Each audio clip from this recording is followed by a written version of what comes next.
Thank you sir. और मुझे लगता है मुझे दो चीज़ों के लिए धन्यवाद देना चाहिए। पहले तो ये लोग मेरी इतनी देर से हिंदी सुन रहे थे तो कुछ अपनापन फील हो गया होगा। और दूसरी sir, thank you for giving such as insight. जो आप अपने एक्सपीरियंस बता रहे थे, जिस तरीके के एग्जांपल्स दे रहे थे, हिंदी को लेकर के जो बात कर रहे थे, सर्विसेज को लेकर के जो बात कर रहे थे, तो thank you sir for sharing such insights. And अब मैं ज़्यादा समय नहीं लूँगा या मैं कोई बीच में ऐसी बात नहीं कहूँगा। और now without waiting any moment, I would like to invite Awadh Ojha sir to sir please.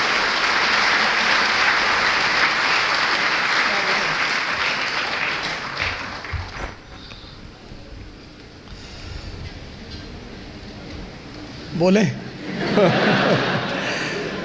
Good afternoon and जय हिंद। सर, हमने आपको स्पेशली इसलिए बुलाया कि शिक्षा जो है, एजुकेशन, एनिमल और ह्यूमन बीइंग में जो सबसे बड़ी डिवाइडिंग फोर्स है वो है एजुकेशन। और जिसके पास एजुकेशन है वो महान है। सर की किताब जब मैंने पढ़ी, मैं वहीं से शुरू करूंगा बात को। मैं चाहूँगा, मैं जहाँ भी जाता हूँ मैं इस बात को बोलता हूँ कि आप एक बार उस किताब को ज़रूर पढ़ें। कभी भी जितने भी लेखक होते हैं, राइटर होते हैं, कहीं ना कहीं कुछ ना कुछ टिल्ट उनके अंदर होता है, बायसनेस, झुकाव। लेकिन एक ऐसी रूपरेखा लिखना जिससे हर आदमी प्रभावित हो, ये हर आदमी की बस की बात नहीं होती।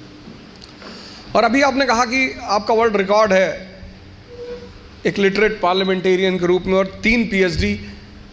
तो मैं ईश्वर से प्रार्थना करूंगा कि आप भारत के प्रधानमंत्री जरूर बने।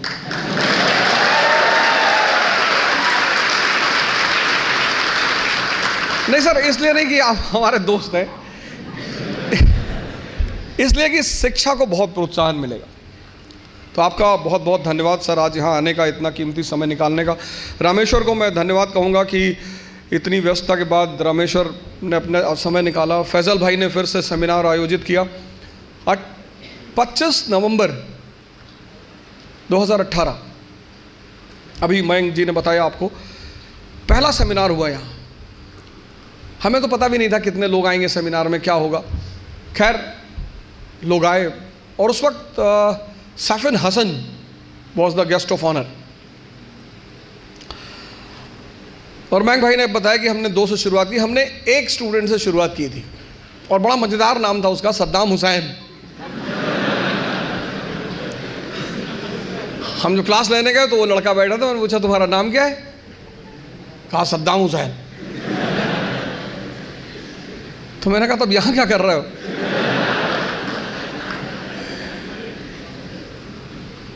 वहां से शुरुआत की। किसी भी चीज की शुरुआत हमेशा स्लो होती है, हमेशा, किसी भी चीज की। एक स्टूडेंट, आज से 3 साल पहले एक स्टूडेंट, उसमें 2 साल कोरोना का, और आज मैं स्पेशली नाम लेना चाहूँगा फैजल शेख और जाहिद भाई का। इन लोगों ने इतनी मेहनत की, मतलब हम तो इनके पोस्टर बॉय हैं। खड़ा कर बोलो। लेकिन जो ओरिजिनल मेहनत है, दिन रात एक करना है, वो इन दोनों लोगों ने किया।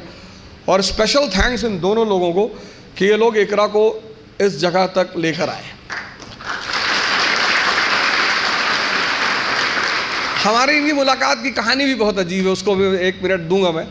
ये दुबई से चले आए, अच्छी खासी, दोनों लोग जॉब कर रहे थे दुबई में। ये दुबई से चले आए IAS की तैयारी करने। कुछ घटी घटना वो खुद ही बताएंगे कभी।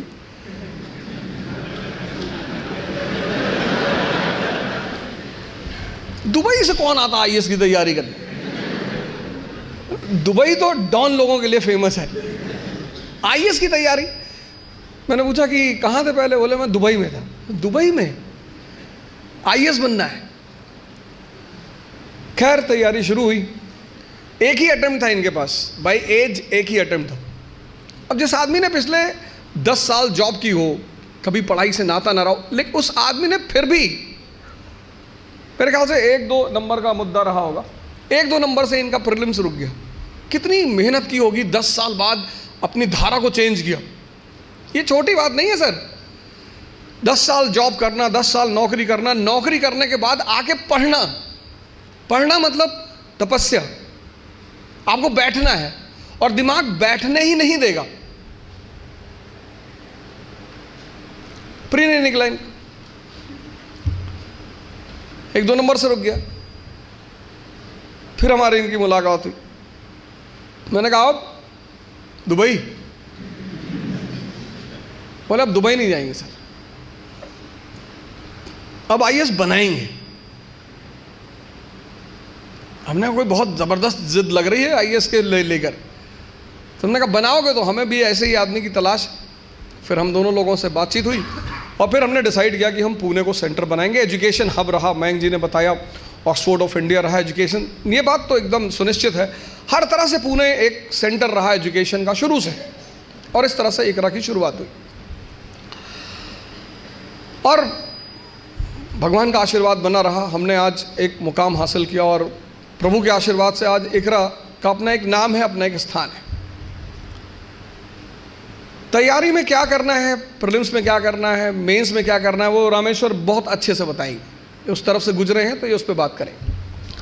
हम जिन मुद्दों पे आज बात करेंगे उसमें यह है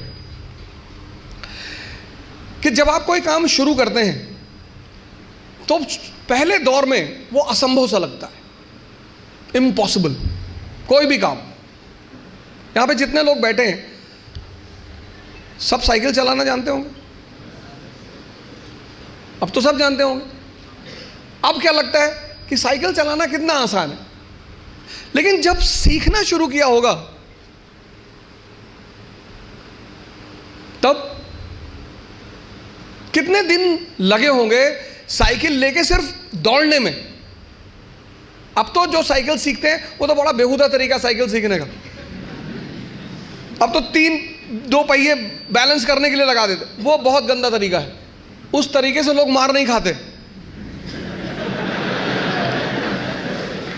वो गंदा इसीलिए है, उस तरीके से कोई मार ही नहीं खाता। हम तो मारे गए हैं, साइकिल लेके गए, गिर गए, हैंडल टेढ़ी हो गई, चैन टूट गई, उसके बाद घर पे कायदे की धुलाई भी हुई, तो दोनों पैरेलली चलता था। और 1980s में साइकिल होना ही बड़ी बात थी। आज तो बड़ी हिकारत भरी नज़र से साइकिल को देखा जाता है, लेकिन 1980 में साइकिल होना बहुत बड़ी बात। और साइकिल कोई देना नहीं चाहता था, उसका एक ही तरीका होता था कि आप लेकर भागो, बस आप वेट करो। जैसे कहते हैं ना गुरिल्ला वॉर, कि पिताजी आए, साइकिल खड़ी किए और गलती से अगर उन्होंने चाबी नहीं निकाली तो आपका काम हो गया। तो 10 दिन 15 दिन तो इसमें लगता था बैलेंस करने में। कितना असंभव लगता था साइकिल सीखना, और आज मजाक लगता है। अभी मेरी रामेश्वर से बात हो रही थी, मैंने कहा एक दिन में दुनिया बदल गई। बोले हाँ। लोग बदल गए, हाँ। मैंने कैसा लगता रहा होगा जब तुम पहली बार आए होगे आईएएस की प्रिपरेशन करने? बोले असंभव सा लगता था। अब बोले अब मजाक सा लगता है।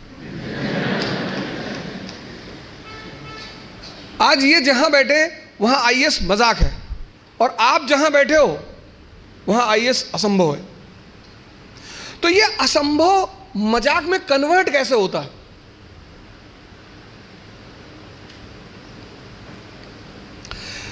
एक लड़के ने, उसकी गर्लफ्रेंड की शादी हो रही थी। अरे हो जाती है यार शादी, इसमें इतना। तो उस लड़के ने अपनी गर्लफ्रेंड से कहा कि कुछ निशानी दे दो जिसको मैं जिंदगी भर अपने पास रखूं। तो उस लड़की ने अपनी एक जूती निकाली, दे दिया। लड़का उस जूती को लेके गया सोनार के पास,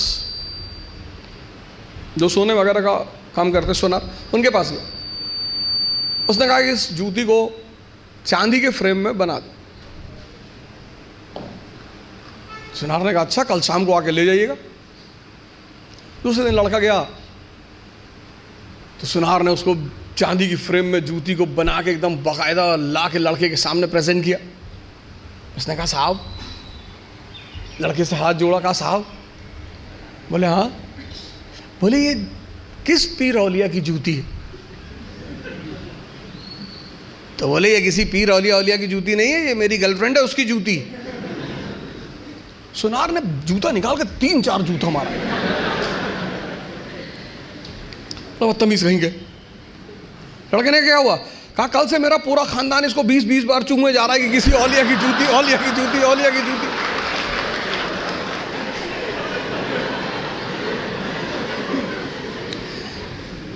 सर ये हंसने की बात नहीं है, ये समझने की बात है। बिना समझे किसी फील्ड में नहीं कूदना है।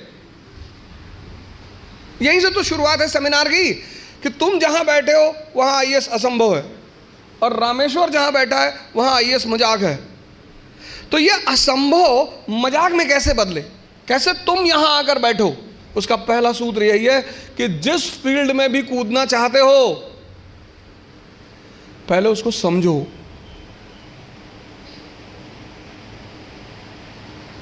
वो क्या है, उसमें क्या करना पड़ता है, उसके स्टेजेस क्या क्या हैं, कितना समय लगता है। दुनिया में असंभव ही मजाक बनते हैं। और ऐसे सामान्य, हम इकरा की एक बहुत अच्छी अदा रही है, हम हमेशा उस एस्पिरेंट को कॉल करते हैं जिसने वो असंभव को मजाक बनाया हो। सैफिन भी आया था, उसने भी असंभव को मजाक ही बनाया था। सामान्य, अति सामान्य परिवार, अति सामान्य, सामान्य भी नहीं, अति सामान्य। सामान्य में तो कम से कम आपको खाना मिल जाता है, माँ बाप कुछ पैसे भेज देते हैं। अति सामान्य, खाने का पता नहीं मिलेगा कि नहीं, पिताजी महीने में कितना पैसा भेजेंगे। अति सामान्य। अति सामान्य व्यक्ति के लिए लड़ना बहुत बड़ी बात होती है। लड़ना तो सबको है, लेकिन जो अति सामान्य है, पहला सूत्र यह है कि जिस भी फील्ड में कूदना है, बात समझ में आ रही ना? जिस भी फील्ड में कूदना है, जहां भी जाना है, जिसकी भी प्रिपरेशन करनी, साइकिल है प्रिपरेशन। आज तुम्हें साइकिल चलाना मजाक लगता है। आज जब तुमसे कोई कहता है कि भैया साइकिल चलाना सीखना है, तुम कहते अरे यार साइकिल में क्या है। अब तुम्हारे लिए क्या है ना, लेकिन वो जो पहले दिन लेकर चलेगा। तो पहला सूत्र ये जो मैं देखता हूं, मैंने बहुत सारे लड़कों को देखा पिछले 20 साल के टीचिंग कैरियर में, जो हारने की सबसे बड़ी वजह है लोगों की, वो ये है कि वो इस परीक्षा के पैटर्न को समझे बिना सिर्फ पढ़ाई करते हैं।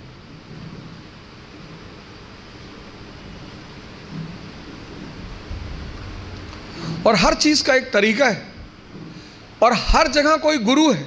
आपको भी किसी ने साइकिल चलाना सिखाया होगा, वहां भी कोई गुरु रहा होगा। उसने कहा होगा हैंडल बैलेंस कर, हैंडल बैलेंस कर, सीधे देखो, सीधे देखो। कहाँ किसको सीधे दिखाई पड़ता है? पैंडल पे पैर रखो तो हैंडल घूम रही है, हैंडल संभालो तो पैंडल इधर जा रहा है, और सब संभाले तो खुद नीचे आ गए।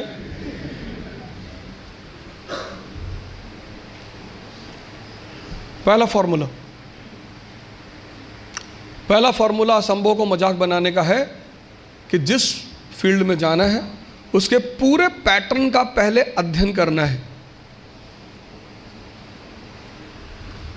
भी रामेश्वर जब आपकी एड्रेस करेंगे तो अगर आपको लगता है कि आपको मेंस नहीं समझ में आया कि क्या करना चाहिए मेंस में, तो ये आप इनसे सवाल करें, क्योंकि इनसे अच्छा जवाब कोई नहीं दे सकता। इन्होंने अभी अभी उस दरिया को पार किया है। लाइव अनुभव, लाइव। अगर आपको लगता है कि प्री में नहीं समझ में आ रहा क्या करना है, आप इनसे पूछे प्री में क्या, कहां से शुरू करना चाहिए।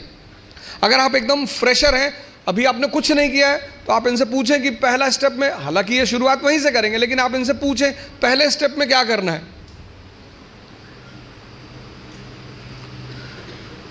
रॉबर्ट लाइव का नाम सुना?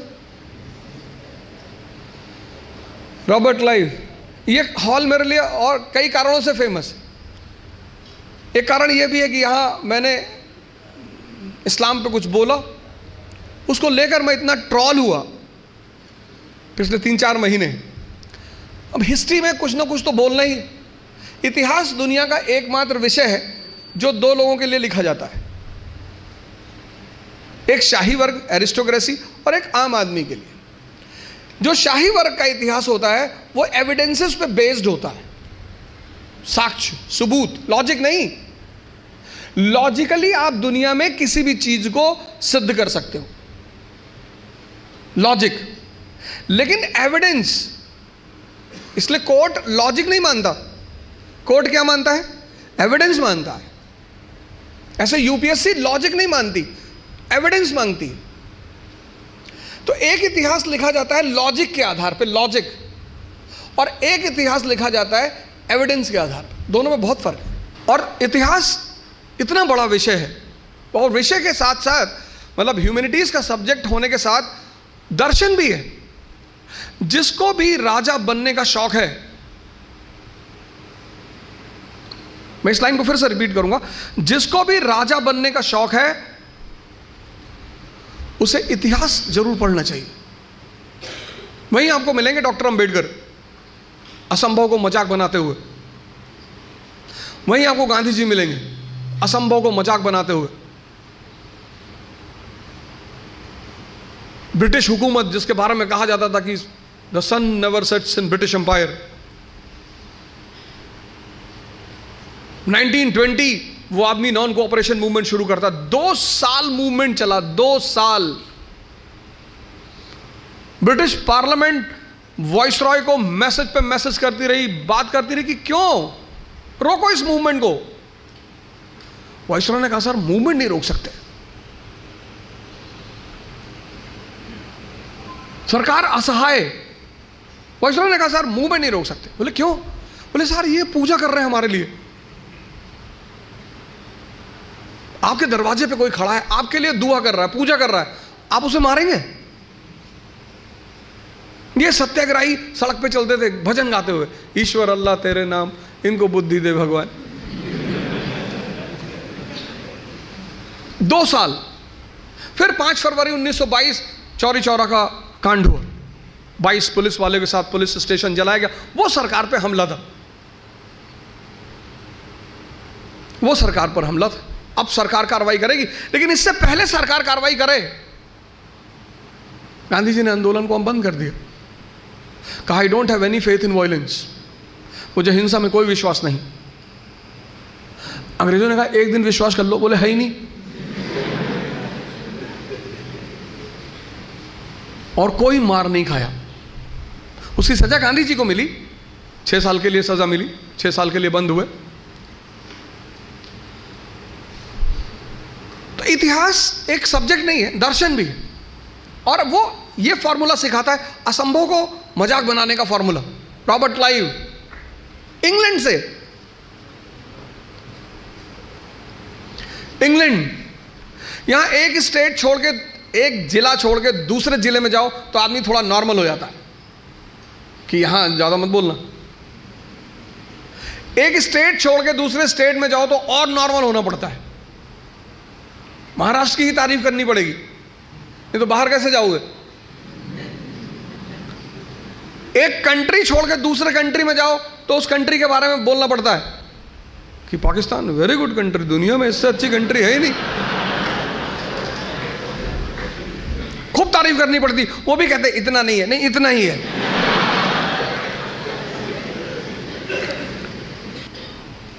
और 18वीं सेंचुरी में कंपनी ने भारत पर कब्जा किया। कंपनी ने, मान लो रिलायंस अमेरिका में व्यापार कर रही है और एक दिन अमेरिका पे कब्जा कर ले, किसी स्टेट ने कब्जा नहीं किया। ये बात आपके दिमाग में क्यूरियोसिटी नहीं पैदा करती? कैसे एक कंपनी ने इतने बड़े उपमहाद्वीप पे कब्जा कर लिया? चारों तरफ राज्य हैं, राजा महाराजा हैं, एक विकसित समाज है, और कंपनी ने कब्जा कर लिया मजाक में। असंभव को मजाक बना दिया। आपको कभी क्यूरियोसिटी नहीं होती कि पता करें कैसे? फॉर्मूला लगाया, फॉर्मूला, जैसे मैंने आपको पहला सूत्र बताया ना, समझो किसी चीज को, उसके पूरे पैटर्न का अध्ययन करो। और फॉर्मूला किसने दिया? वो फ्रांसीसी गवर्नर ड्यूप्ले ने। उस फॉर्मूले को लगाया किसने? रॉबर्ट क्लाइव और ईस्ट इंडिया कंपनी। और फॉर्मूला क्या था? किंग मेकर का फॉर्मूला। इस देश में सब राजा बनना चाहते हैं, सब, आज से नहीं, प्राचीन काल से। और ज्यादातर राजा जो बनना चाहते हैं वो ताबीज ढूंढते हैं, भैया कोई ताबीज मिल जाए तो पहन ले भैया। इस देश की मनोविज्ञान समझ में आ गया, इस देश के लोगों की साइकोलॉजी समझ में आ गई कि सबको राजा बनना है। और उसने एक फॉर्मूला निकाला, किंग मेकर। अपने आदमी को बिठाया कर्नाटक की गद्दी पे, अपने आदमी को बिठाया हैदराबाद की गद्दी पे, मुजफ्फरजंग, चंदा साहिब। और इन दोनों ने उसको बदले में क्या दिया? टेरिटरी दी, पैसा दिया। एनसीईआरटी पढ़ा है ना? चंदा साहिब ने 80 गांव दिए ड्यूप्ले को पौंडीचेरी में। मुजफ्फरजंग ने 20 लाख रुपए कैश दिया 1749 में। मसूलीपट्टनम का पूरा शहर दे दिया। ड्यूप्ले को ऑनरेरी गवर्नर बना दिया, कृष्णा नदी से कन्याकुमारी तक। तो उसको लगा कि यार ये तो बड़ा प्यारा फॉर्मूला है। Interfere in the economic and interfere in the internal matters of Indians, इनके आंतरिक मामले में दखलंदाजी करो, and then take economic and political gains.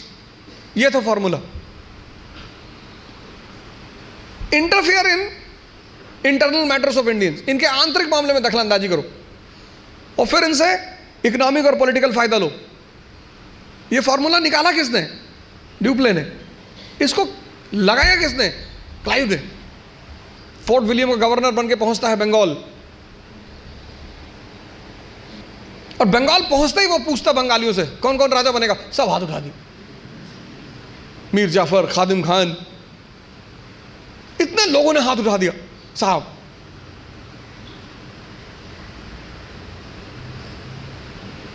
एक विभीषण ने रावण को खत्म कर दिया। बंगाल में 20 विभीषण मिले।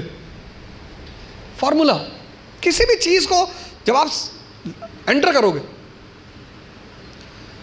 प्लासी का युद्ध 1757, बैटल ऑफ प्लासी 1757, वो युद्ध से जीता गया था धोखे से।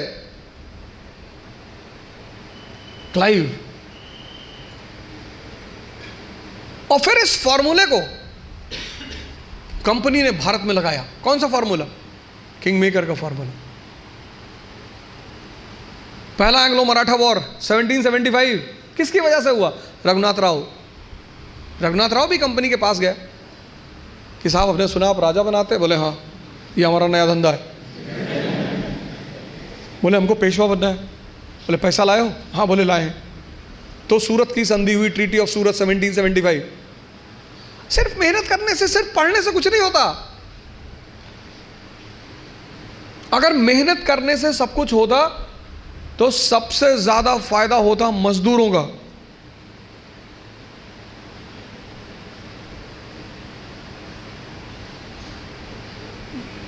और राजा भी मेहनत करता है, मजदूर भी मेहनत करता है, मेहनत दोनों करते हैं। राजा की मेहनत छिप जाती है। क्यों छिप जाती है? क्योंकि वो फॉर्च्यूनर में चल रहा होता है, तो लोग उसकी मेहनत नहीं देख पाते, उसकी फॉर्च्यूनर देखते हैं, उसका कपड़ा देखते हैं, उसका घर देखते हैं। इसलिए राजा की मेहनत दिखाई नहीं पड़ती, लेकिन मजदूर की मेहनत दिखाई पड़ती है। मेहनत दोनों करते हैं। फर्क क्या होता है?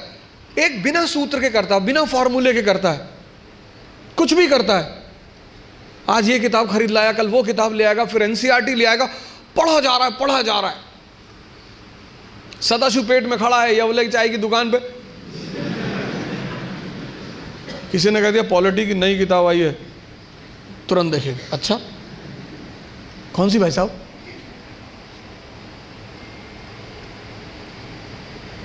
पता लड़कों ने बता दी कि ये किताब, गए बाजार से किताब लिया। मजदूर का अप्रोच नहीं है। मेहनत तो करना ही है, वो उस पर तो बात ही नहीं करनी। मेहनत तो करना ही नहीं, मेहनत पे तो सॉरी बात ही नहीं करनी।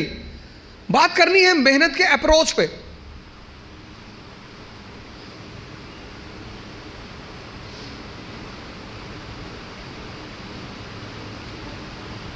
कंपनी एक छोटे से फॉर्मूला, किंग मेकर का फॉर्मूला, सो समझ में आया, वो राजा बनाने लगी पूरे भारत में, घूम घूम के राजा बनाया उसने।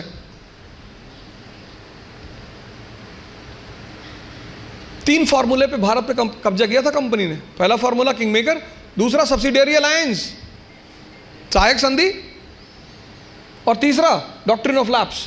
तीन फॉर्मूले के बल पर देश पर कंपनी ने कब्जा कर लिया था। तो पहला काम आप यही करो, समझो कि इस पर्टिकुलर एग्जामिनेशन की क्या आवश्यकता है। दूसरा, सेल्फ इंट्रोस्पेक्शन। आपकी क्षमता कितनी, आपकी ताकत कितनी, कम है बढ़ा लो। भाई पहले दिन जॉगिंग करने जाओगे तो 20 किलोमीटर करोगे, और 20 किलोमीटर कर लिए तो शाम को आईसीयू में मिलोगे। जब भी हम कोई काम शुरू करते हैं तो हमारा मन बड़ा एक्साइटमेंट में रहता है। जैसे बड़ी छोटा सा एग्जांपल है, जब हम स्कूल में थे और क्लास चेंज होती थी, ये 3rd से 4th में गए, तो जब 4th क्लास की किताबें आती थी नई नई, उस दिन पढ़ने का बड़ा मन करता था। फिर 10 दिन बाद जब वो किताबें पुरानी हो जाती थी तो वही किताबें देखने का मन नहीं करता था। ये मन का नेचर है, एक्साइटमेंट। नहीं बाइक घर में आई, खूब चलाए 3-4 दिन, बाद में देखने का मन ही नहीं किया। अपनी ताकत, क्षमता सबकी बराबर है, कोई कम यूज करता है, कोई ज्यादा यूज करता है। Self introspection. एक साहब का उनकी वाइफ से झगड़ा हो गया, वाइफ ने बेलन लेके दौड़ा लिया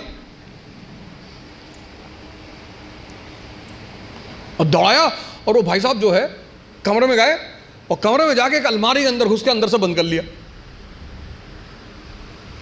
श्रीमती जी ने बाहर से बेलन से पीटना शुरू किया, बाहर निकलो। उन्होंने कहा मैं नहीं निकलूंगा।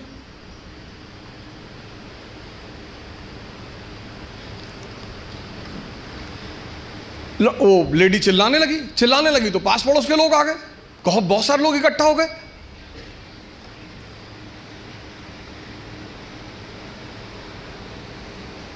तो लेडी ने, उस लोगों ने पूछा क्या हुआ बहन जी? बोले ये अलमारी में घुस गए और निकल नहीं रहे। तो आदमी अंदर से चिल्लाया कि आज पूरे मोहल्ले को पता चलना चाहिए कि इस घर में किसकी मर्जी चलती है, मैं नहीं निकलूंगा। ऐसी ताकत का क्या फायदा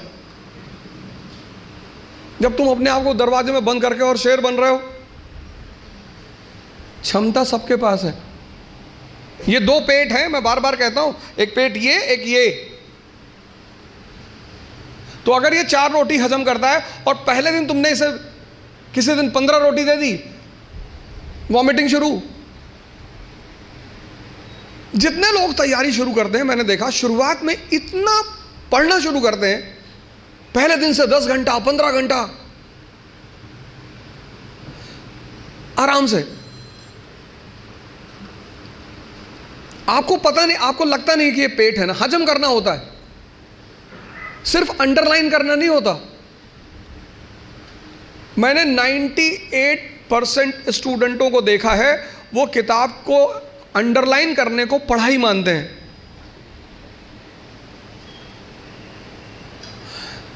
इस हॉल में कितने लोग हैं जो न्यूज़पेपर नहीं पढ़ते हैं? नहीं पढ़ते, नहीं पढ़ते।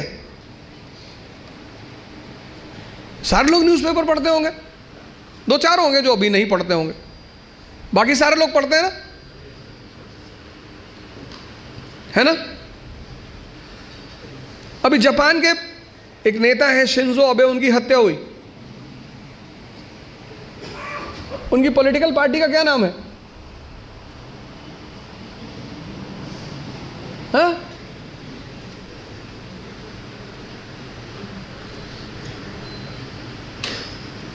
किसी को नहीं पता।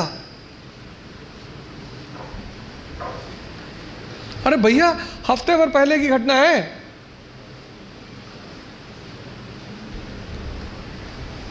पता ही नहीं, और अंडरलाइन किए होगे।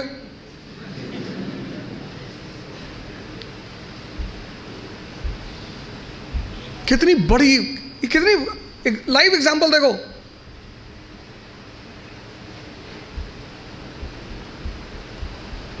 अपना स्व मूल्यांकन करना बहुत बड़ी बात होती है, सेल्फ इंट्रोस्पेक्शन। कभी कभी एहसास होता है हमें कि हम बहुत काम कर रहे हैं, कुछ होता नहीं उस वक्त। बात समझ में आ रही ना? इस क्षमता, यहां की जो डाइजेशन क्षमता है, ये दिखाई नहीं पड़ती ना, ये दिखाई पड़ता है।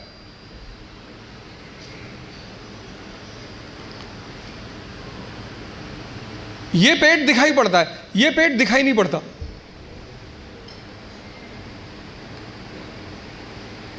अब ये क्षमता विकसित, स्ट्रांग कैसे होगी? बड़ा प्यारा फॉर्मूला, सेकंड फॉर्मूला। क्षमता बढ़ानी है मन की, हजम करने की, बहुत प्यारा, जो कि फिर 98% लोग नहीं करते। तुम बिना सोचे पढ़ सकते हो,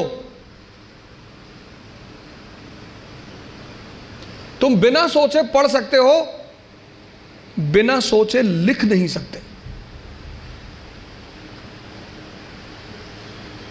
एक फॉर्मूला है 20 पेजेस पर डे। आप लिखिए। आप किसी भी कोचिंग जाते हैं, कहीं भी जाते हैं, कोई टॉपिक खत्म होता है, उस टॉपिक को आप कम से कम 5 बार लिखिए।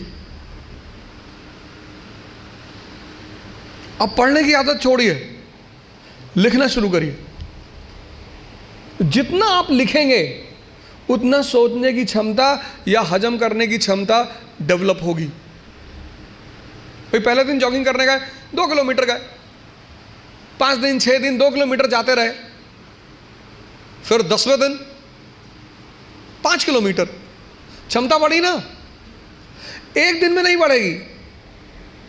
यह दूसरा फॉर्मूला है। अपनी इंटरनल क्षमता को बढ़ाओ।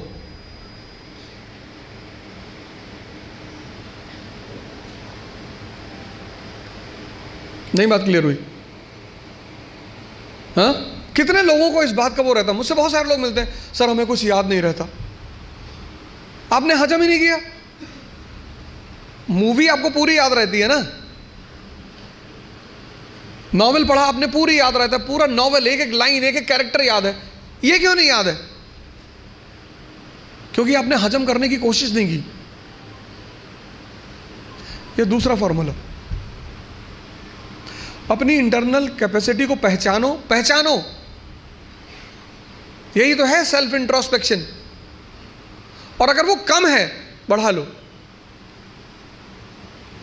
3 महीने, 90 दिन का कोर्स है ये। 3 महीने, 3 महीने अगर 20 पेजेस लिख ले गए तो तुम बिलीव नहीं करोगे कि तुम्हारे सोचने की क्षमता कितनी डेवलप हो जाएगी, हजम करने की क्षमता कितनी डेवलप हो जाएगी।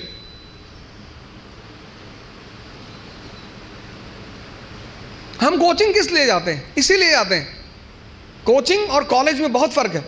कॉलेज आप पढ़ने के लिए जाते हैं, कोचिंग आप सीखने के लिए जाते हैं।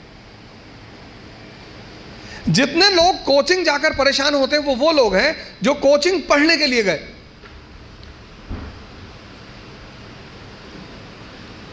अगर कोचिंग भी पढ़ा रही है और कॉलेज भी पढ़ा रही है तो फिर दोनों में फर्क कहां है?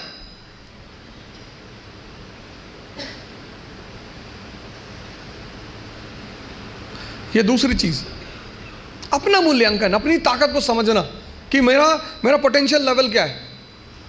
क्लास खत्म हुई, आप घर गए, आप जो 2.5 घंटा पढ़ा है उसको रीराइट करने की कोशिश करो।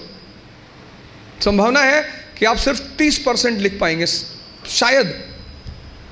कुछ लोग तो 10% भी नहीं रिकॉल कर पाते।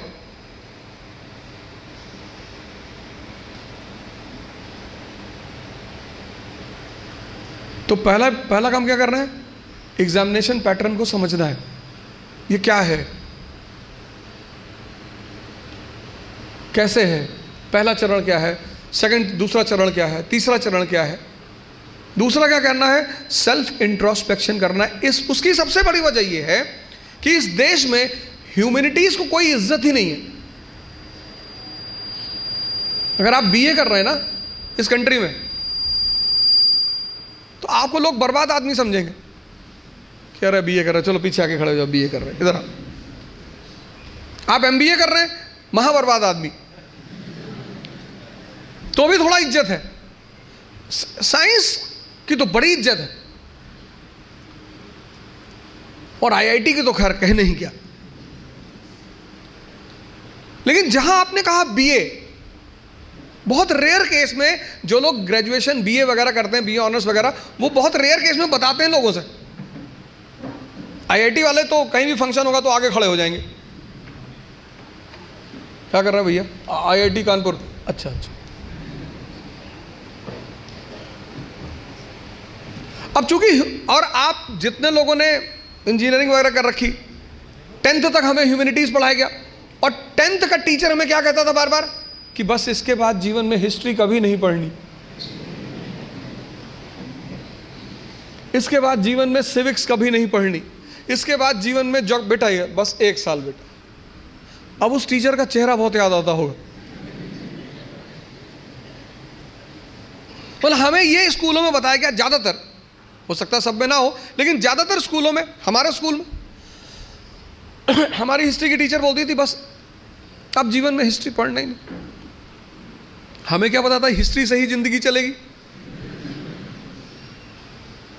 और इतिहास, मैंने कहा ना, सब्जेक्ट नहीं, दर्शन, एक से एक कैरेक्टर जिन्होंने असंभव को मजाक बनाया। आप वर्ल्ड हिस्ट्री पढ़ोगे, एक से एक कैरेक्टर, बिस्मार्क, पूरा यूरोप नहीं चाहता कि जर्मनी राष्ट्र बने, पूरा यूरोप। अभी सर ने कहा कि जब आप कुछ बड़ा करना चाहते हो तो आपका लोग विरोध करते हैं, तो 1-2 लोग विरोध करते हैं, उसी में आदमी की हालत खराब। पूरा यूरोप नहीं चाहता कि जर्मनी नेशन बने, और वो आदमी उस परिस्थिति में, उस सिचुएशन में, जब यूरोप चाहता ही नहीं, 1871 में जर्मनी को नेशन बना देता है।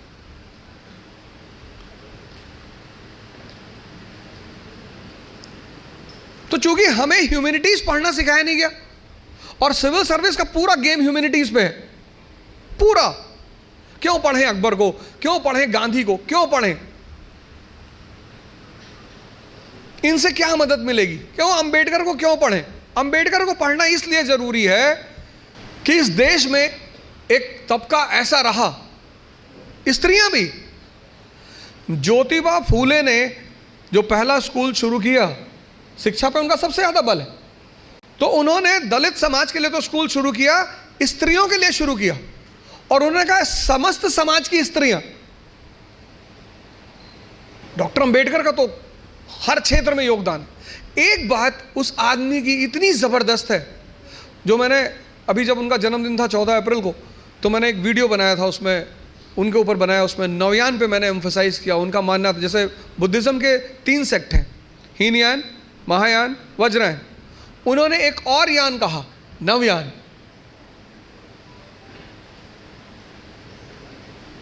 दुनिया में जो भी परेशान है, जो भी सफर कर रहा है, एक बहुत बड़ी बात उस व्यक्ति को पकड़ में आ गई, शिक्षा।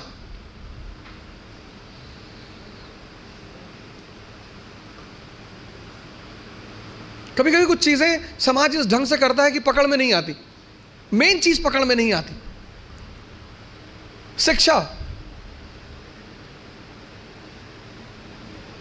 उन्होंने कहा शिक्षा, एजुकेशन, नॉलेज शेरनी का दूध है।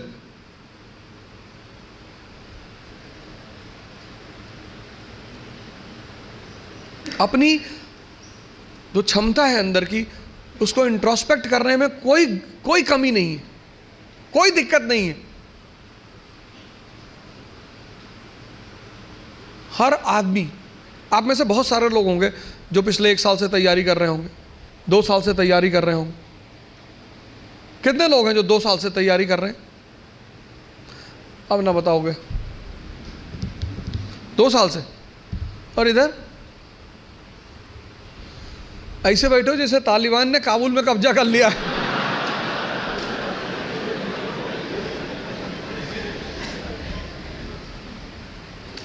वो सब ऐसे ही बैठे थे काबुल में जाके।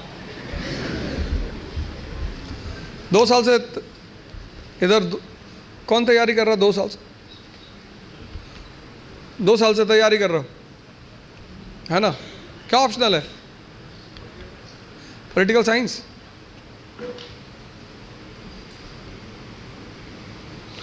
चलो तुमसे कुछ पूछेंगे नहीं।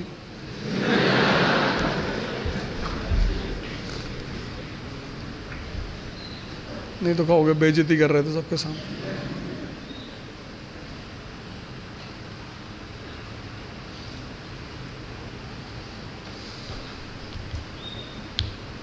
बस 3-4 लोग 2 साल से तैयारी कर, ये सब 4-5 साल से तैयारी कर रहे हैं, बता नहीं रहे। 5 साल से कर रहे हो ना?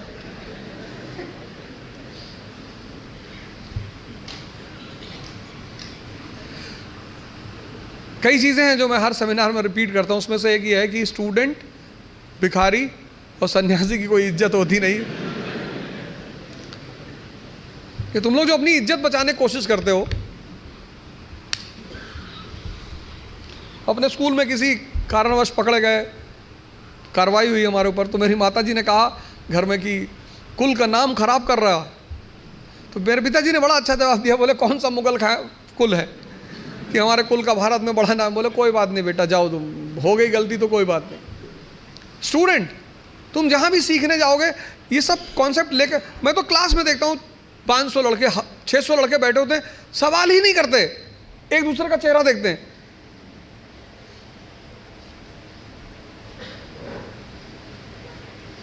जब तुमको तुम्हारी एजुकेशन इतनी हिम्मत नहीं दे पाई कि तुम भीड़ में खड़े होकर प्रश्न कर सको, तो वो एजुकेशन तुम्हारी जिंदगी को कैसे बदल सकती है?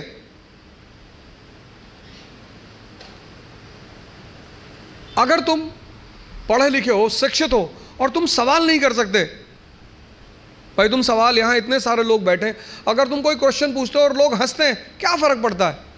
लोग सिर्फ मुर्दों पे नहीं हंसते। तुम अगर जिंदा हो, तुम जिंदा हो तो लोग तुम पर हंसेंगे। तो एजुकेशन कम से कम इतनी तो क्षमता दे कि मैं पूछूंगा हाथ उठा के। कितने लोग आते हैं कोचिंग करने, वो कोचिंग से वापस चले आते हैं, वो अपने डाउट्स पूछते ही नहीं क्लास में, टीचर से मिलने ही नहीं जाते।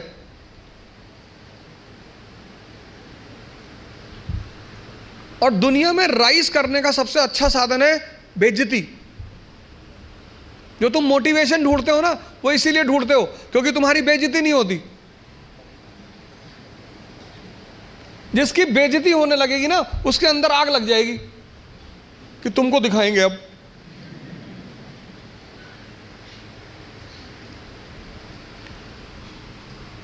और तुम उसी चीज से डरते हो। भाई तुम क्लास में टीचर पढ़ा रहा है, तुमने कोई सवाल किया, टीचर ने डांट के बिठा दिया, बदतमीज कहेंगे, बच्चों जैसे सवाल करो, भगा देंगे क्लास। पूरी क्लास हंसने लगी। कितनी आग लगी अंदर कि मास्टर आईएएस बनेंगे, बंद कराएंगे तुमको, कुछ भी हो जाए। तभी तो पढ़ोगे, आग है ही नहीं अंदर। ऊपर से मोबाइल, यूट्यूब, फेसबुक, ट्विटर,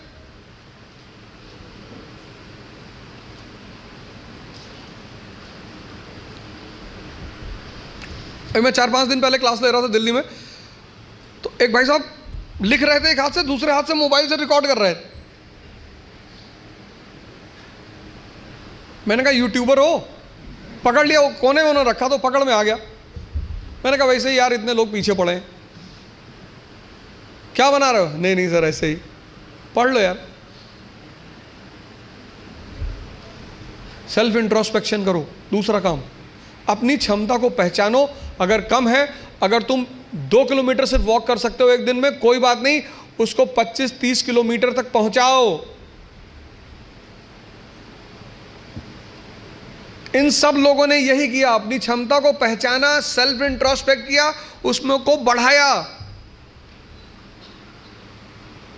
हम जब तैयारी करने आए थे, हमको कुछ नहीं आता था।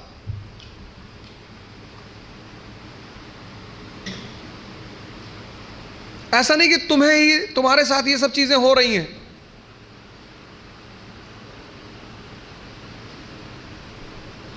तो पहली बात, पहला काम क्या करना है? एग्जामिनेशन पैटर्न को समझना है। दूसरा काम क्या करना है? Self introspection. अब इस क्लास में बहुत सारे लोगों का PSIR ऑप्शनल होगा। कितने लोगों का है?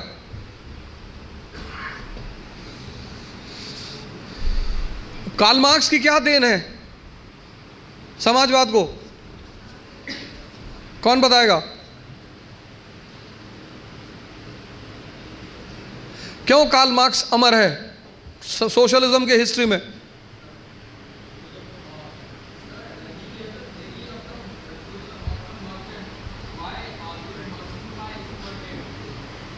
Y?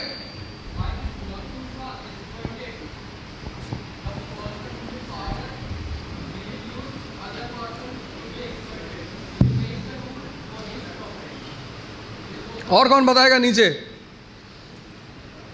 Yes,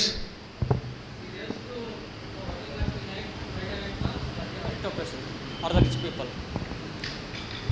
he said to working class to unite.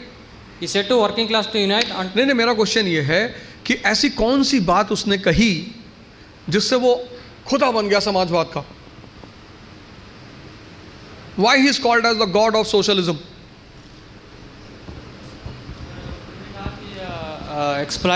Exploited वर्ग जो तबका है वो इसलिए एक्सप्लॉइटेड है क्योंकि उनके पास पॉलिटिकल एंड इकोनॉमिक वो नहीं है, इसलिए। और उन्होंने बताया लोगों को कैसा। इनको तो भाई पीछे। Sir I guess workers lack consciousness, तो कुछ फार्मूला तो दिया होगा ना उसने? ऊपर माइक है। हमें लगा कूदने जा रहा हो पकड़ के रेलिंग, वहीं से बताना। हाँ,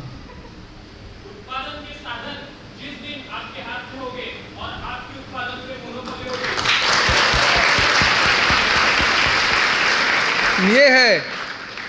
उसने एक बड़ा अच्छा फार्मूला दिया। उसने कहा the section in the society which controls the means of production is also the ruling class in the society. समाज का वो तबका जिसके हाथ में मीन्स ऑफ प्रोडक्शन होता है वो समाज में रूलिंग क्लास भी होता है। तो मजदूर तबका क्या हुआ? ना उसके पास इकोनॉमिक पावर है, ना उसके पास पॉलिटिकल पावर है, और जिसके पास पावर नहीं होगी उसका एक्सप्लॉइटेशन होगा। यह न्यूटन का चौथा नियम है। नहीं, वो भूल गया था बताना। तुम बारिश में देखो गांव वगैरह में जब बच्चे खेलते हैं तो पानी के तालाब वालाब में जाते हैं तो पानी वाले सांप को पकड़ लेते हैं वो, और फिर ऐसे नचाते हैं। वो इसी बात का सूचक है। किसी को कोबरा पकड़ के नचाते हुए देखे हो? जिसके पास पावर नहीं होगी वो एक्सप्लॉइट होगा। तो दूसरा फॉर्मूला ये लगाना है क्या कि अपनी क्षमता को समझना है और फिर उसको डेवलप करना है। ये दो बातें समझ में आ गई ना? तीसरी बात,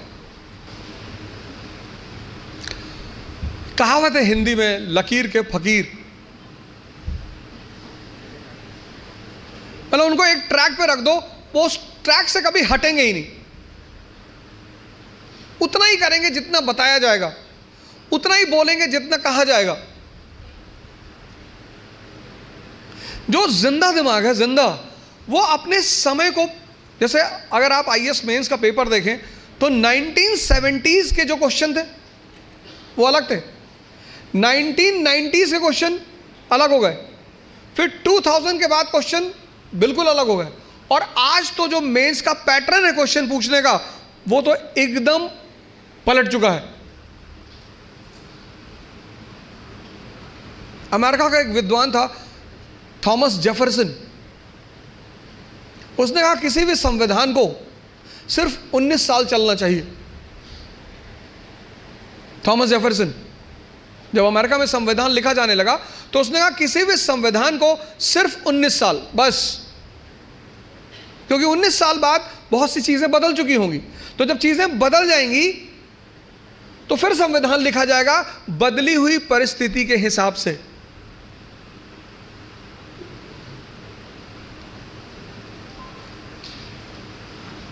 गावस्कर किसी जमाने में क्रिकेट के सुपरस्टार थे। गावस्कर को रिप्लेस किया सचिन तेंदुलकर ने, सचिन तेंदुलकर को रिप्लेस किया विराट कोहली ने। अब विराट कोहली को भी कोई रिप्लेस करेगा?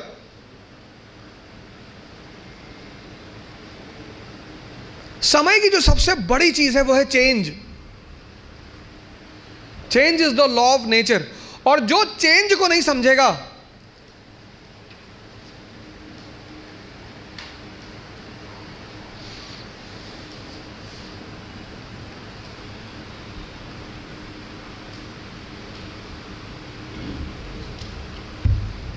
इंडियन एक्सप्रेस एक न्यूज़पेपर आता है, कितने लोग पढ़ते हैं उसे? हिंदू काफी लोग पढ़ते हो। दोनों न्यूज़पेपर में आज से एक हफ्ते पहले एक न्यूज़ छपी फ्रंट पेज पे कि भारत रिसेशन की तरफ बढ़ रहा है। छपी ना? इंडियन एक्सप्रेस में भी छपी, हिंदू में भी छपी कि भारत की इकोनॉमी रिसेशन की तरफ जाती हुई दिख रही है। सबने पढ़ी ना? किस बेसिस पे? कौन से 4 पॉइंट उसने लिखा फ्रंट पेज पे कि ये 4 चीजें हैं और इससे पता लग रहा है कि भारत की इकोनॉमी रिसेशन की तरफ जा रही। हाँ, ब्लैक स्वान इवेंट क्या है ये?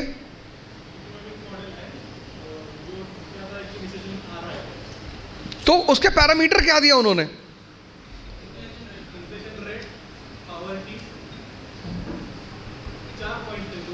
मॉडर्न इकोनॉमी की स्पाइन क्या है?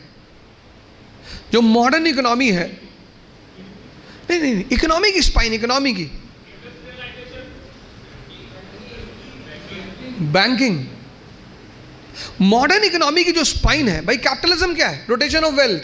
कौन रोटेट कर रहा है? बैंक। आज पूंजीवाद का दौर है ना कैपिटलिज्म का। तो कैपिटलिज्म की जनरल डेफिनेशन क्या है? Capitalism is rotation of wealth. Rotation करेगा कौन? बैंक। तो जो बाजार में पैसे को रोटेट कर रहे हैं उनकी हालत खराब हो रही है।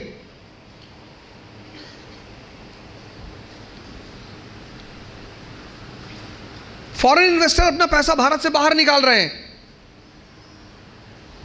अगला जो क्वेश्चन बनेगा, अब जो मेंस आने वाला है, वो इन घटनाओं के चारों तरफ केंद्रित होगा। सिर्फ पढ़ाई करने का मतलब ये नहीं होता कि आप रट लो किसी चीज को।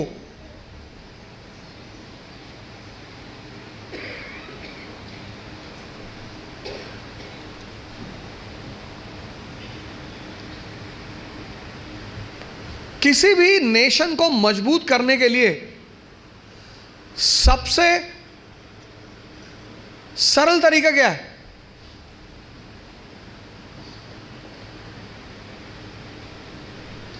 सबसे क्वेश्चन है ये।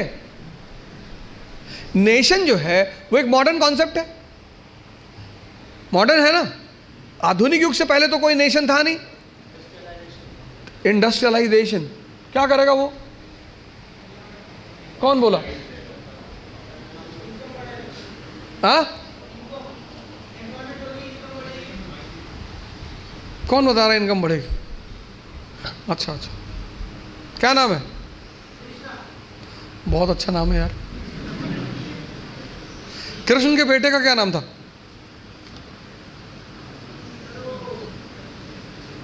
वो तो कोई नाम नहीं था।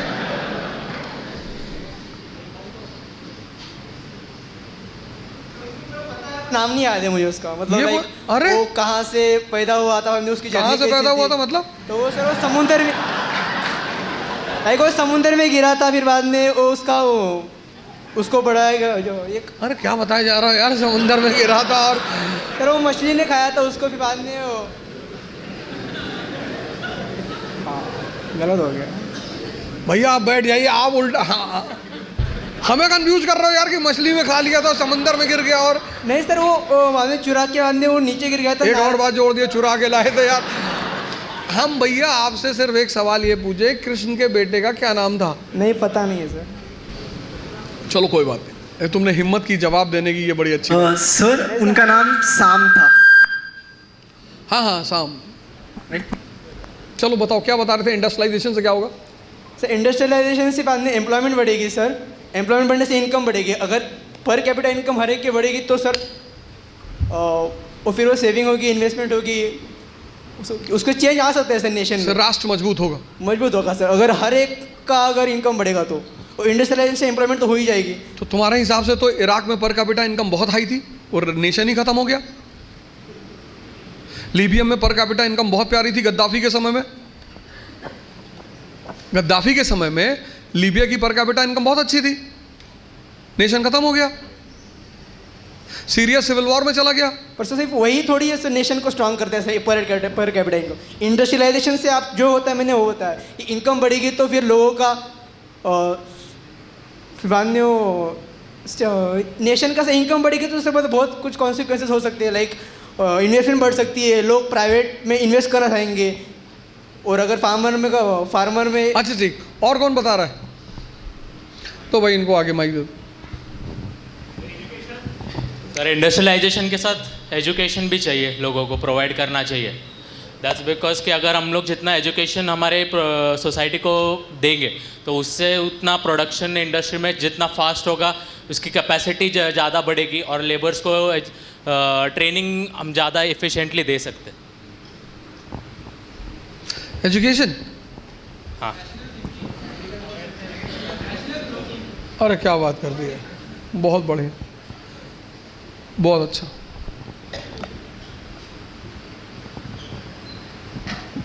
किस ईयर में शुरू हुआ इंडस्ट्रियल रेवोल्यूशन?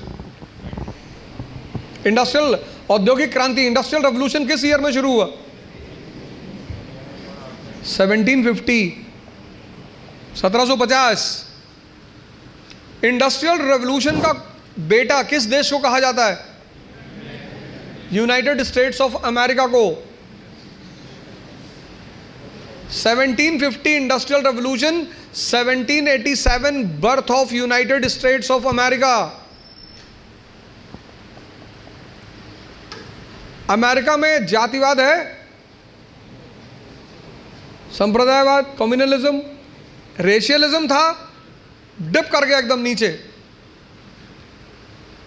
अब तुम राष्ट्र नेशन देखो, यूएस, फ्रांस, जर्मनी, और फिर दूसरी तरफ नेशन देखो, इराक, सीरिया, अफगानिस्तान। तो ये जो यूएस, जर्मनी, फ्रांस नेशन है, ये सारे इंडस्ट्रियलाइज्ड हैं, है ना? तो इंडस्ट्रियलाइजेशन ने ऐसा क्या किया कि नेशन मजबूत हुआ? अब इंडस्ट्रियल रेवोल्यूशन ने इकोनॉमी चेंज कर दी। इकोनॉमी जैसे ही चेंज हुई, सोसाइटी चेंज हो गई। 1991 से पहले जो मूवियां बनती थी उनका नाम होता था रोटी। 1970s की मूवी है रोटी, क्योंकि 1970 में रोटी खाना भारत के लिए बहुत बड़ा चुनौती था।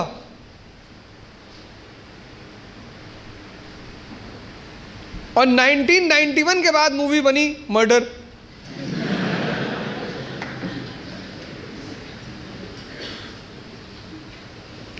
किसी भी समय के अगर समाज को समझना हो, सोसाइटी को, तो या तो आप उस समय के लिटरेचर को पढ़ो, और आज आपके पास सबसे अच्छी सुविधा है मूवी देखना।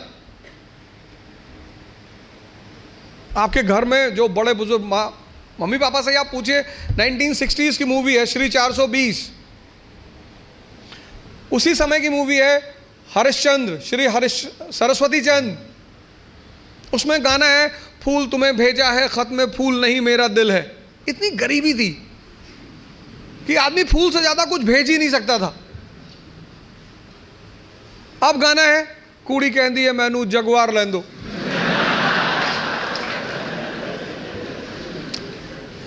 तुम यार बात तुम हंस देते हो, तुम वो जो बात है ना उसको साइडलाइन कर देते हो। समाज बदला ना 91 के बाद। अरे कोई बात नहीं, कोई बात नहीं, कोई बात। हमें लगा नाराज हो गया मेरे ऊपर ये। नहीं भैया, हम नहीं कहेंगे, समाज के बारे में कुछ नहीं कहेंगे।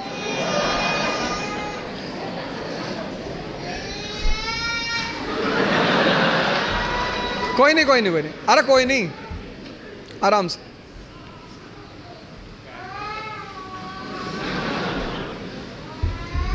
उसको लग रहा है इतनी देर से टॉर्चर कर रहे हो यार, उल्टी सीधी बातें बोल।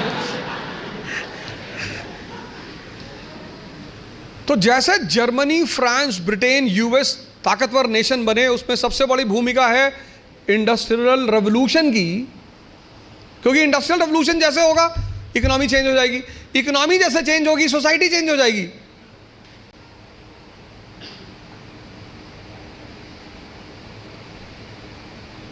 जो राष्ट्र इंडस्ट्रियलाइज्ड हैं वहां का सोशल स्ट्रक्चर क्या है? Capitalist class, middle class, working class. वो जो पुराना स्ट्रक्चर था सोसाइटी का वो खत्म हो गया। बिल गेट्स कौन है? अमेरिकन। जैकमा कौन है? चाइनीज। अंबानी कौन? इंडियन।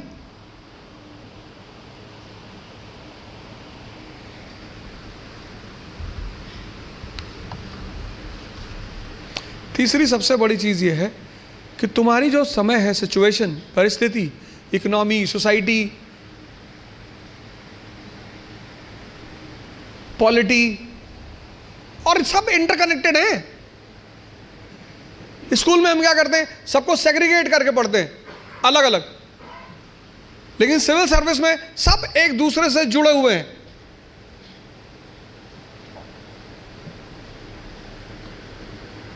अफगानिस्तान में स्त्री की दशा देखो और यूएस में स्त्री की दशा देखो। उसके लिए रिलीजन जिम्मेदार नहीं है, economy. Economic independence gives social independence, यही तो फॉर्मूला है। आर्थिक स्वतंत्रता व्यक्ति को सामाजिक स्वतंत्रता देती है।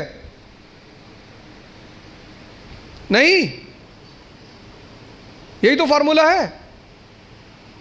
पराधीन सपने सुख नाही। जो आदमी दूसरे के अधीन है,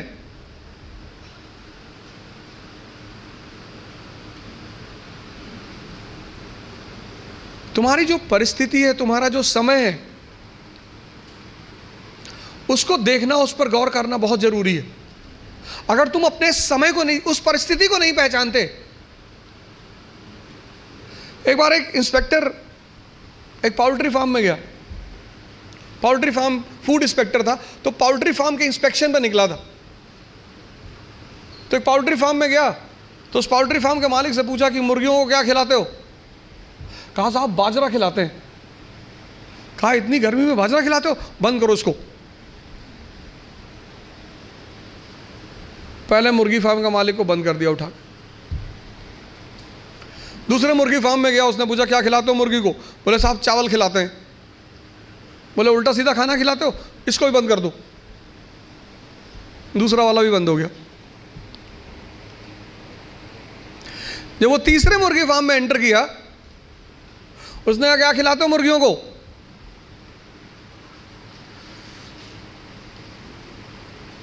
उसने कहा साहब खिलाते कुछ नहीं, 5-5 रुपए दे देते हैं, इनका जो मन होता है खा लेती हैं।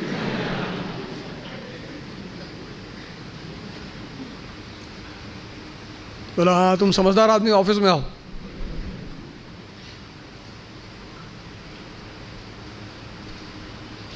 खिलाते तो कुछ नहीं है, इनको 5-5 रुपए दे देते हैं। 17s का क्वेश्चन पेपर अलग था क्योंकि तब इकोनॉमी और सोसाइटी अलग थी।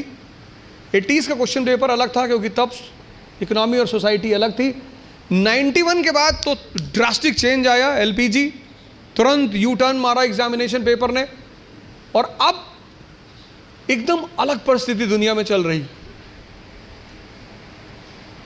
पूरी दुनिया में, कहीं एक जगह नहीं चल रही है, पूरी दुनिया में।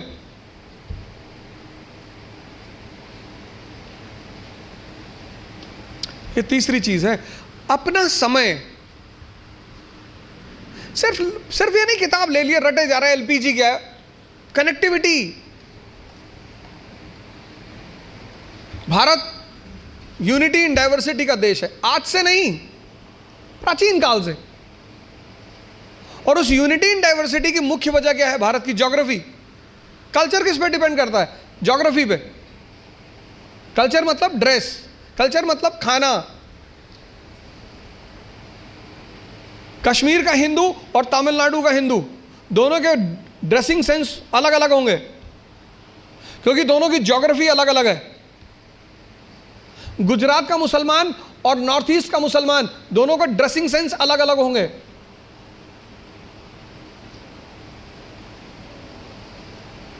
और खाना भी अलग अलग होगा। तो अशोक को, जैसे आज हिंदू मुस्लिम ईसाई के बीच तनाव है, ऐसे अशोक को बुद्ध ब्राह्मण और जैनों के बीच तनाव का सामना करना पड़ा। और टेंशन चाहे फैमिली में हो या राष्ट्र में, विनाश करती है। जो तुम आज सिचुएशन देख रहे हो, ये सिचुएशन अशोक के सामने भी थी। तभी तो हम उसे द ग्रेट कहते हैं, जिसको समझ में आ रहा हो। और फिर वो धम्म की नीति का प्रतिपादन, पॉलिसी ऑफ धम्म, और उस पॉलिसी ऑफ धम्म में वो कहता है सार वृद्धि, कि प्रत्येक व्यक्ति को हर धर्म के बेसिक सिद्धांत को समझना चाहिए। और किसी भी धर्म का बेसिक सिद्धांत, वो चाहे इस्लाम हो, चाहे हिंदुइज्म हो, चाहे क्रिश्चियनिटी हो, बेसिक सिद्धांत किसी भी धर्म में कोई अंतर नहीं है। बेसिक सिद्धांत इस्लाम, क्रिश्चियनिटी, इसी में तो दारा शिकोह ने किताब लिखी थी, Majmaul Bahrain, the meeting of two oceans, Islam and Hinduism. वो जो अशोक के समय परिस्थिति थी, बुद्धिस्ट ब्राह्मण और जैनों के बीच तनाव, वही परिस्थिति मेडिवल इंडिया में अकबर के सामने थी। हिंदू मुसलमान और फिर उनके विभिन्न डिफरेंट सेक्ट्स, संप्रदाय, शिया सुन्नी, शैवाइट वैष्णवाइट। तो उसने भी फिर कहा कि नहीं नहीं, इस तनाव को कम करना है तो तौहीद इलाही, तौहीद इलाही। अब जब तुम मेंस में आंसर लिखते हो तो तुम्हें ये कंपैरिजन दिखाना पड़ेगा। वो जो तुम्हारा एग्जामिनी है ना, उसको पता लगना चाहिए कि यार इसने हिस्ट्री से सीखा है। India is a country of unity in diversity. आज कोई हम इस समस्या से परेशान नहीं है, पहले से। और जब जब हम इस समस्या से परेशान हुए, हमारे पास सॉल्यूशन था। परिस्थिति, अपनी प्रेजेंट परिस्थिति को समझना, राष्ट्र की आर्थिक स्थिति, economic condition, social condition, political condition, cultural condition, ये 3 काम कर लो आप। और अगर ये 3 काम आपने कर लिया तो आप भी कल यहां बैठोगे और असंभव को मजाक बना दोगे। पहला काम, पूरा एग्जामिनेशन पैटर्न को समझो घर जाकर। नहीं समझते हो, जहां कोचिंग में पढ़ते हो उस टीचर से पूछो कि सर ये है भी क्या क्या क्या है सर, डिमांड इनकी क्या है सर, ये बेस में क्या चाहते हैं सर, ये प्रीलिम्स में क्या चाहते हैं। कितना पढ़ोगे यार? अगर तुम एक बार सिलेबस उठाकर देखो आईएएस का, तो सिर्फ सिलेबस देखकर ही तुम्हारी हालत खराब हो जाएगी। कोई तो फॉर्मूला होगा जो इन लोगों ने फॉलो किया होगा और प्रीलिम्स निकला।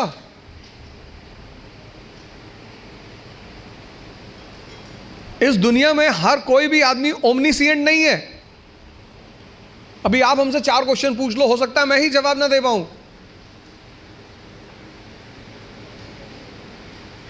दूसरा, सेल्फ इंट्रोस्पेक्शन करो, अपनी क्षमता को चेक करो। और तीसरा, अपनी परिस्थिति को समझो। इन सबके साथ, ये 3 बातें क्लियर हुई ना? इन सबके साथ जो चौथी बात, जो मतलब मुझे बोलना ही होता है,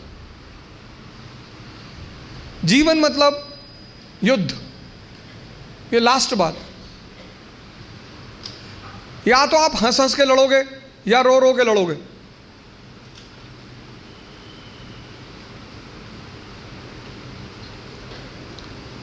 जीवन मतलब युद्ध।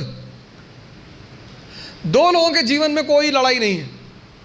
एक चपरासी के जीवन में, चपरासी, कुछ लोग मुझसे कहते हैं मुझे चैलेंजेस नहीं चाहिए लाइफ में। बहुत अच्छा, चपरासी बन जाओ। चपरासी का काम क्या है? साहब के ऑफिस के बाहर बैठा हुआ है, जो भी मिलने आया मीटिंग करा दी, वरना बैठे हुए, क्या फर्क पड़ता है। और वो भी चपरासी अगर ब्यूरोक्रेसी का है, जुडिशरी का है, भाई राजा से मिलने के लिए जो सबसे अहम आदमी होता है वो यही लोग होते हैं, यही इंफॉर्मेशन देते हैं। साहब कितने बजे आते हैं, साहब कितने बजे आते हैं, कहाँ जाते हैं, गोल्फ खेलने कहाँ जाते हैं।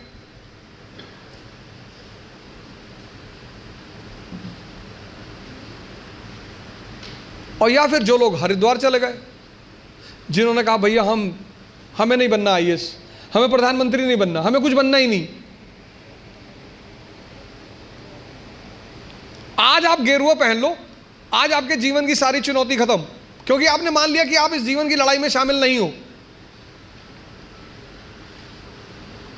लेकिन जीवन का मजा भी तो यही है, और करना क्या है? तो जब लड़ना है, जब ये पता है कि लड़ना है, कल सर पहुंचे करीब आप 11:30 बजे के आसपास पहुंचे। बोले हम लोग सोने जाते जाते 3 बज गए। बोले सुबह सेमिनार है। युवा मतलब शक्ति। भारत आज एक दुनिया का ऐसा देश है जिसके पास सबसे ज्यादा युवा हैं, और भारत आज दुनिया का एक ऐसा देश है जिसके युवा सबसे ज्यादा डिप्रेशन में है। इसीलिए तो बुजुर्ग लोग शादी कर रहे हैं।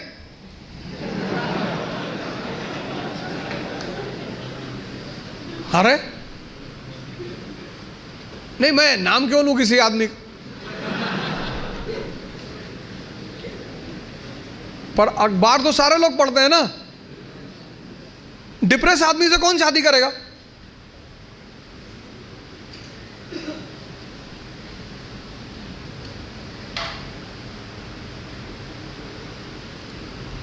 और जीवन की लड़ाई में 2 ताकतें बहुत काम आएंगी, एक मन की और एक शरीर की।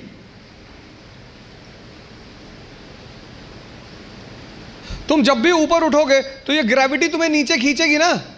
ऐसा समाज की ग्रेविटी है। हम जब आईएएस की तैयारी करने गए तो हमारे गांव में हर आदमी, मतलब एक साहब तो हंसना शुरू किया उन्होंने, और हंसते हंसते गिर गए वो। उन्होंने हमसे पूछा दिल्ली क्यों जा रहे हो?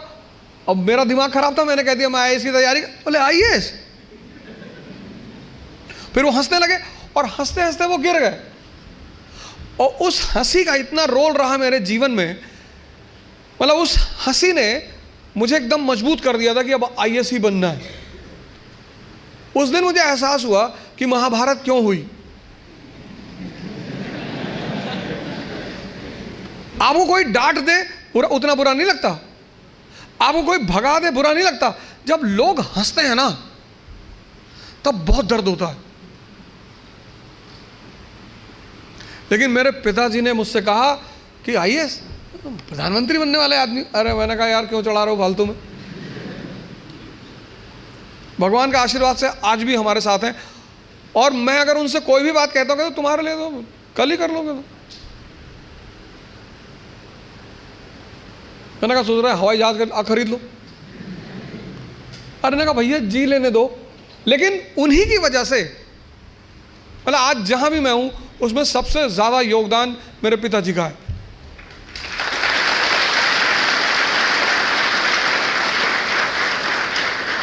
और वो योगदान क्या है सबसे ज्यादा बड़ा? उन्होंने मुझे कभी निराश नहीं किया। हमेशा हर चीज में, अरे तुमसे क्यों नहीं होगा, तुम ही करोगे। मैं जब सेमिनार लेने निकलता हूं तो आमतौर पर उनसे बात कर लेता हूं। कोई भी मैच हो तो जब मैच खेलने आप उतरते हो ग्राउंड पे तो हर मैच में एक फीलिंग तो रहती ही है। मैं उनसे बोलता हूं कि यार सेमिनार है, हाँ ठीक है तुम जाओ, तुम एक दिन यूएन में भी बोलोगे। और वो चीज इतनी उत्साहित कर देती है। तो मैं सब लोगों से यहां रिक्वेस्ट करूंगा कि आप योग और ध्यान से जरूर जुड़ें। ध्यान किसी धर्म का नहीं है, उस ध्यान पर किसी धर्म विशेष की मोनोपोली नहीं है। ध्यान का सीधा सा मतलब है अपने मन को समझना। आप में से बहुत सारे लोग हैं जो 10 घंटा पढ़ना चाहते हैं लेकिन ये पढ़ने ही नहीं देता होगा। तुम्हारी जीत किस पर निर्भर करती है? अगर इससे तुम्हारी दोस्ती हो गई और तुम जो करना चाहते हो उसमें ये तुम्हें सपोर्ट करने लगा। या तुम उठे सुबह, तुमने डिसाइड किया कि आज मैं 4 घंटे पढ़ूंगा, और तुम्हारा मन तुम्हारे साथ बैठ गया, और 8 घंटे बीत गए, तुम्हें पता ही नहीं चला। वही तो ब्लेसिंग है। और तुमने टारगेट बनाया कि 6 घंटे पढ़ूंगा, और 60 मिनट बाद तुम चाय पी रहे हो, बाहर खड़े हो गए।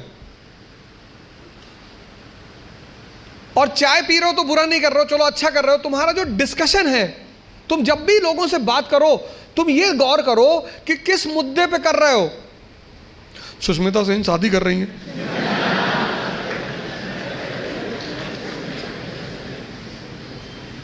तुम्हारा चाय पीना भी बुरा नहीं है, तुम्हारा डिस्कशन करना भी बुरा नहीं है। बुरा है तुम्हारा मुद्दा।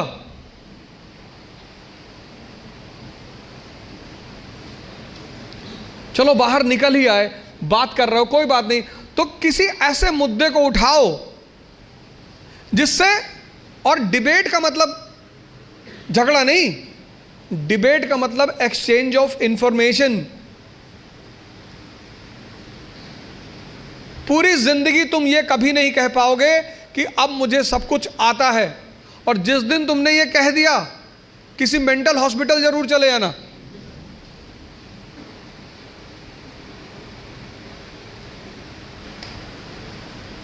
अपने आप को ताकतवर बनाओ, फिजिकली और मेंटली, क्योंकि यही ताकत तुम्हारा उत्साह बनेगी।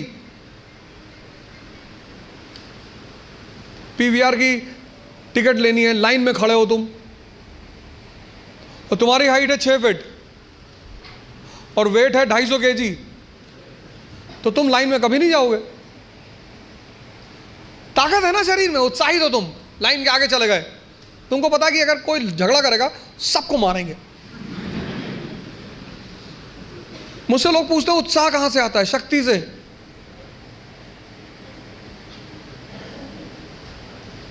ये जो एंथुजियाज्म है, ये जो कॉन्फिडेंस है, ये ताकत का खेल है। अपनी पढ़ाई के साथ जिस चीज को तुम निगलेक्ट करते हो, जो निगलेक्ट करते हो, तुम उस पर ध्यान ही नहीं देते, वो चीज है तुम्हारी पर्सनैलिटी। पढ़ाई के साथ साथ जो इक्वली इंपॉर्टेंट चीज है वो है पर्सनैलिटी, तुम्हारी साइकोलॉजी, तुम्हारा सोचने का तरीका।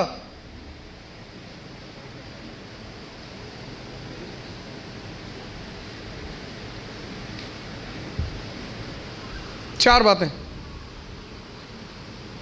आज के इस सेमिनार में मैंने 4 बातें बताई। पहला, पैटर्न ऑफ एग्जामिनेशन। दूसरा, सेल्फ इंट्रोस्पेक्शन। तीसरा, सिचुएशन। और चौथा, पर्सनालिटी।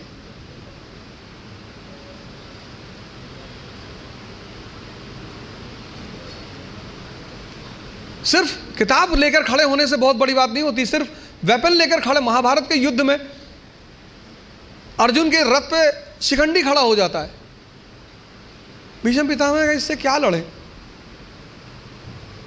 हथियार उसके भी हाथ में है, लेकिन वो मानते ही नहीं उसको। जीवन में एक और अहम बात है, वो है व्यक्तित्व। व्यक्तित्व का मतलब बदमाशी नहीं होता। कॉलर खड़ा कर लिया, 3 बटन खोल ली, चाबी नचाते हुए जा रहे, ये सब नहीं होता।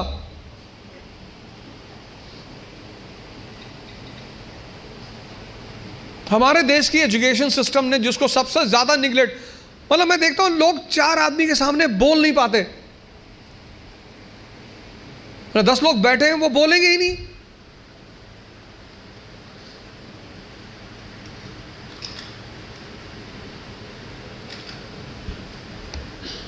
ये 4 बातें आप हमारी तरफ से आज ले जाओ। बाकी तो एग्जामिनेशन पैटर्न पर रामेश्वर अच्छा बोलेंगे, आप इनसे ज़्यादा सवाल करिएगा। तो मैं चाहता हूं कि एक सेशन होगा, अभी क्वेश्चन आंसर सेशन होगा, लेकिन तो अभी रामेश्वर जब सेशन ले लेंगे फिर एक क्वेश्चन आंसर सेशन करेंगे, उसमें आपके जो क्वेश्चंस होंगे। और खासकर वो लोग, 2 लोग केरला से आए हैं, पहले वो क्वेश्चन पूछ लें। और कुछ लोग कानपुर से आए हैं, कर्नाटका। अच्छा, कानपुर से कौन आया है? कुछ लोग कानपुर से भी आए। अच्छा, कानपुर से आए। नहीं, जितने लोग बाहर से आए, ये बहुत बड़ी बात है। मतलब मैं ईश्वर को बहुत धन्यवाद देना चाहता हूं कि पुणे में हमने एक भी हिंदुस्तान की पहली कोचिंग है इकरा IAS जिसने एक भी रिजल्ट अनावश्यक नहीं डिक्लेयर किया है। हमने जितने भी रिजल्ट डिक्लेयर किए हैं वो हमसे सीधे जुड़े हुए लोग हैं। हमें तो नोटिस भी भेजा गवर्नमेंट ने इस बात पर कि आपने इतने लड़कों की फोटो डाल रखी। मैंने कहा ये फोटो कोचिंग ने नहीं डाली, ये टीचरों ने डाली। फिर हमने रिप्लाई किया विद एविडेंस, ये देखिए, क्योंकि हमें भी पता है कि किसी चीज का निर्माण एक दिन में नहीं होता। तो अब मैं चाहूंगा कि रामेश्वर आए और आगे प्रोग्राम बढ़ाएं, फिर हम लोग क्वेश्चन आंसर का एक सेशन करेंगे। Thank you.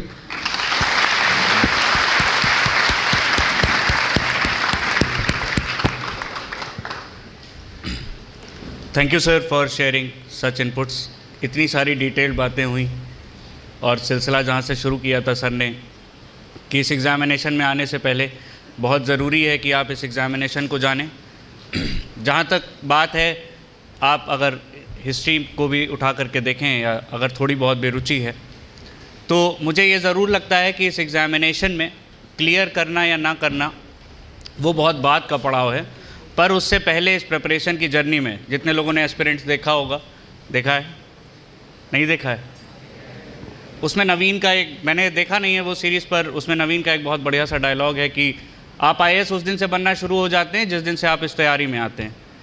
तो मुझे ये बात ज़रूर लगती है कि जब भी आप इस तैयारी में आते हैं तो एक चीज़ बहुत मैटर करती है जिसको अंग्रेज़ी में कहते हैं कि clarity of the thought, right. तो क्लैरिटी ऑफ थॉट बहुत ज़रूरी है इस एग्ज़ामिनेशन में आने के लिए, क्योंकि वो ग्रुप D से लेकर के group C, group B, group A actually में डिवीज़न पर्क्स को लेकर के नहीं है, प्रिविलेजेस को लेकर के नहीं है, सैलरी को लेकर के नहीं है, ये डिवीज़न सोच को लेकर के है। तो सिविल सेवा में आना अपने आप में एक सोच है। चंद्रगुप्त के पास में एक सोच थी तो चाणक्य के साथ मिले और उन्होंने नंदास को उस दौर में शिकस्त दी जिस समय नंदास अपने पीक पर थे। बाद में आप हिस्ट्री में और भी एग्जांपल्स देख सकते हैं, चाहे वो स्वामी विवेकानंद को गुरु मिले हों या फिर अभी रिसेंट में अगर मैं एग्जांपल कोट करूं तो डॉक्टर APJ अब्दुल कलाम के एक बहुत स्कूल टीचर हैं और अग्नि की उड़ान नामक किताब में उन्होंने बहुत जिक्र किया है उनका कि उन्हें स्कूल के टीचर ने उन्हें पहली बार दिखाया था जब उनका क्लास में मन नहीं लग रहा था, तो उनको बाहर घुमाने ले गए थे और उन्होंने दिखाया था कि बर्ड्स कैसे फ्लाई करते हैं। और वो उनकी मोमेंट में टर्निंग मोमेंट था जिस दिन से उन्होंने सोचा था कि इस फॉर्मेशन कितनी खूबसूरत है, तो मैं जीवन में कुछ इस दिशा में आगे करना चाहूँगा जिसमें एरोस्पेस एरोनॉटिकल इंजीनियरिंग इन्वॉल्व हो। तो वो खुद की सोच और ख़ुद का भरोसा बहुत ज़रूरी है इस एग्ज़ामिनेशन में आने के लिए। और उसके बाद में डेफिनेटली एक माध्यम जो गाइडेंस के तरह से कहा जा सकता है ताकि आप इस जोन ऑफ एग्ज़ामिनेशन में बने रहें। डेफिनेटली बहुत सारे लोग ऐसे हैं जिन्होंने इसमें सेल्फ स्टडी से करी है या हर तरीके के लोग। सबसे बड़ी खूबसूरती इस एग्ज़ाम की ये है कि चाहे आप किसी भी सामाजिक आर्थिक किसी भी पृष्ठभूमि से आते हों, चाहे आप जिस तरीके से पढ़े हों, जहाँ पढ़े हों, कैसे भी इंस्टीट्यूट में पढ़े हों, पर जो एग्ज़ामिनेशन का पैटर्न है या जो एग्ज़ामिनेशन में टेस्टिंग क्राइटेरिया है जिसके बारे में सर बात कर रहे थे, अंडरस्टैंडिंग को लेकर के, कॉन्सेप्ट क्लैरिटी को लेकर के, कोरिलेशन को लेकर के, राइट, तो वो चीज़ें ज़्यादा मैटर करती हैं। इसीलिए UPSC की कोई एलिजिबिलिटी नहीं है आपके स्पेशली एजुकेशनल बैकग्राउंड को लेकर के कि परसेंटेज ऑफ मार्क्स या ऐसा कुछ, राइट, क्योंकि आप लोग इस जब भी आप एग्ज़ाम देंगे और जो आपका डोमेन है या मैं कहूँ कि जिस तरीके की प्रोफाइल मिलेगी वो आप क्राइसिस मैनेजर्स ऑफ इंडिया हैं। जब कोविड आया था तो जिनका सिलेक्शन इससे पहले हुआ होगा 2000-2001 वो लोग जॉइंट सेक्रेटरी के पद पर थे मिनिस्ट्री ऑफ हेल्थ में। एक नाम अक्सर फेमस होता है जिन लोगों ने प्रेस कॉन्फ्रेंसेस देखी होंगी, लव अग्रवाल। तो लव अग्रवाल के टाइम पे कोविड नहीं था, पर जब वो जॉइंट सेक्रेटरी थे तब कोविड आया। आप जब आज इस दौर में 2023-2024 जब भी इस एग्ज़ामिनेशन को पास करेंगे तो चैलेंजेस जो अभी हैं और 2040 के चैलेंजेस अलग होंगे। तो इसलिए ये कांस्टेंट लर्निंग है और ख़ुद की सोच सबसे ज़्यादा मैटर करती है, क्योंकि आप क्राइसिस मैनेजर हैं, चाहे जो भी सेवा आप ज्वाइन करें, राइट। तो मैं अब इस बातचीत को बस आगे बढ़ाते हुए now I would like to invite the person who has recently qualified this examination with 202 rank. Please Rameshwar, I welcome on behalf of ICRA IAS to share your experience. और आप इस जर्नी के बारे में और बेहतर तरीके से बता सकते हैं.